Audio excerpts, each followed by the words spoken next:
It's 6200 BC, I'm freezing, and this is the North Sea. Except there's no water. None. I'm standing on the actual seabed. Dry land as far as I can see. For now. And someone dropped this here. A hunter walking home. Barbed bone, 10,000 years old. This was a country. A real one. Historians call it Doggerland, Europe's lost heart. Whole villages down here. Smoke, herds, thousands of people living. In a few days, they hold the biggest feast of the year. I'm going. But I'm carrying a secret none of them know. Because every hill, every home here is about to drown. All of it. Everyone. And I know exactly when. So come meet them while their world is still breathing. People picture empty tundra up here. Forget that. Look. This was the richest hunting ground in all of Europe. Freshwater lakes so wide you couldn't see the far shore. Skies so thick with birds, the noise was deafening. Honestly, it's the Serengeti of the Ice Age, teeming. Red deer, boar, wild cattle the size of small caramels. Rivers so full of fish you could scoop them out. And people everywhere. Whole camps, not one lonely hut.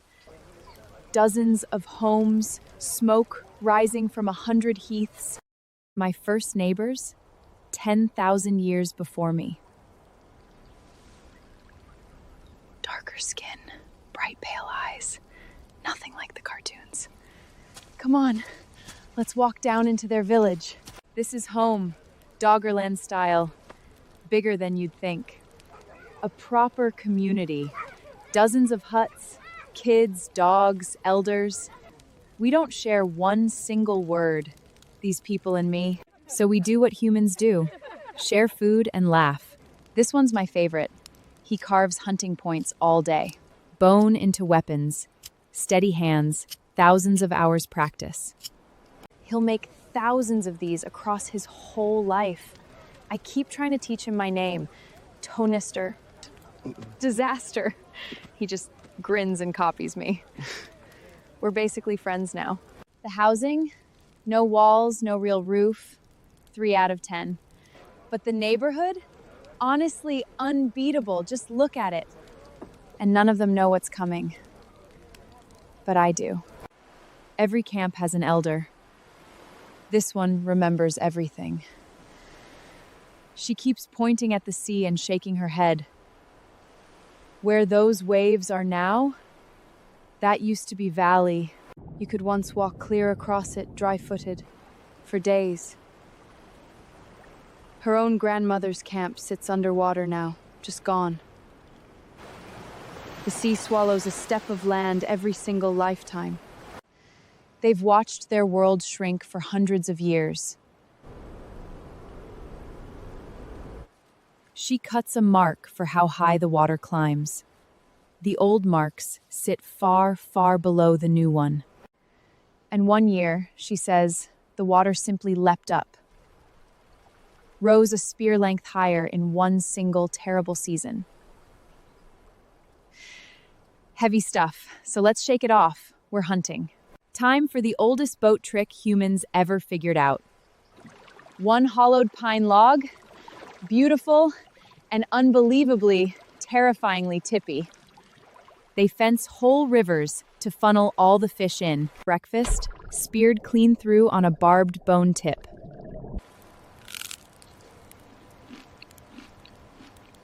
Okay, I'm actually angry at how good this is.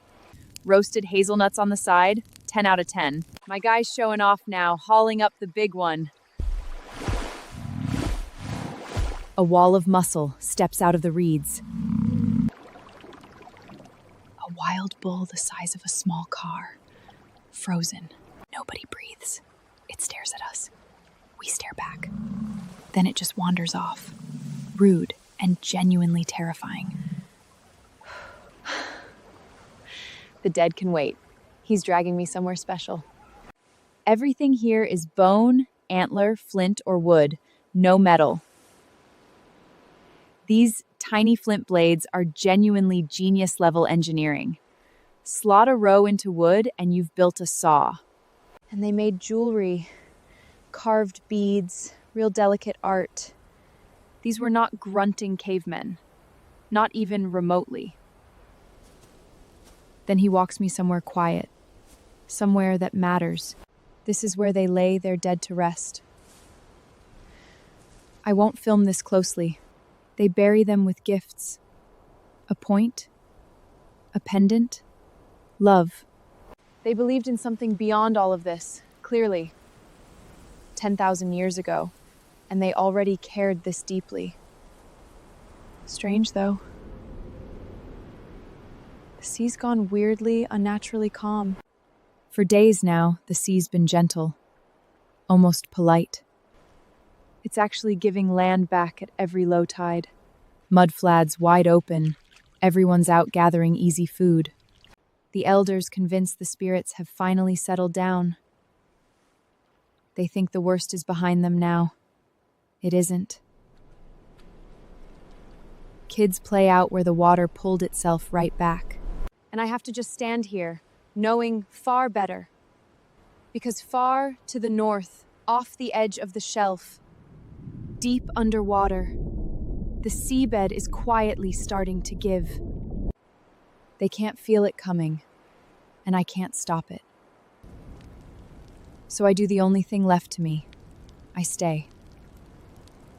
One more night. Tomorrow, their whole world arrives here. Once a year, every scattered family walks in to gather. This is the single biggest event of their entire world. Fires, dancing, trading, feasting, matches made, deals struck. The food is a genuine, no notes 10 out of 10, and my friend presses a carved pendant into my hand. A gift. I will never, ever forget this exact moment. Which is exactly why I try. One final desperate time. I beg them to listen. A great wave is coming. They just smile. The spirits are calm, they insist. They don't believe a word. But at least I tried. So that night, we share one enormous, roaring fire. The same stars I'll drive home under. Same sky. At dawn, the sea does something deeply, horribly wrong. It pulls back, way, way further than it ever should. People wander out, curious, onto the naked seabed. Because far north, off Norway's shelf, the edge lets go. Underwater, a whole mountainside avalanche into the dark. 3,000 cubic kilometers of mud, the ocean heaves up. This is real. It genuinely happened 8,000 years ago. Back on the flats, the horizon starts to change. A thin white line, thickening, far out to sea.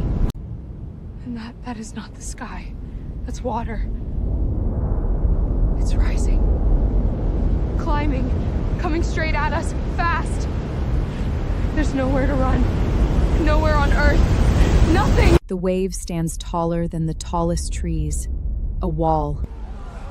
People on the flats turn. They're so unbearably small. 20 meters of open sea. Maybe 30. Coming fast. I can't show you what it swallows. I won't. The reeds, the huts, the plain, all of it, gone. From above, the land just quietly disappears under gray. I'm a traveler. I get to leave. That's the cruelty. They don't. And nobody is pretending anymore. Silence. A carved post. A hide. A whole life. Gone. The biggest gathering of their entire year just erased. In one afternoon, the whole country becomes open ocean. So that is how an entire world ends. The morning after, there's nothing left but gray sea. Green land, then blue water, and then forever blue. Maybe a quarter of these people drowned that single day. The wave was the final brutal blow. But honestly, the truth is so much sadder and slower than that. Their world had already been drowning for 1,000 years. And my friend, I never get to find out. The sea keeps its secrets, and it keeps its dead. You can still find their forests at low tide today. Black petrified stumps, right where their streets once ran. The North Sea remembers absolutely everything. It always has. And every so often, quietly, it hands a piece back. 1931, a fishing trawler drags up a lump of pot. And buried inside it, a hunter's barbed spear point. The exact same kind my friend was carving, identical. We've now pulled nearly 2,000 of them from the sea. And footprints, 39 of them pressed in a row. Their bones still wash up on our beaches, even today. Children just find them, 10,000 years later, casually. Right under the Amsterdam ferry, as it crosses over, their hearths, their homes, are still down there, waiting. And a full tenth of Britain, genetically, is them. Same restless sea, same endless, indifferent gray sky. Doggerland was real. Please, don't let us forget it.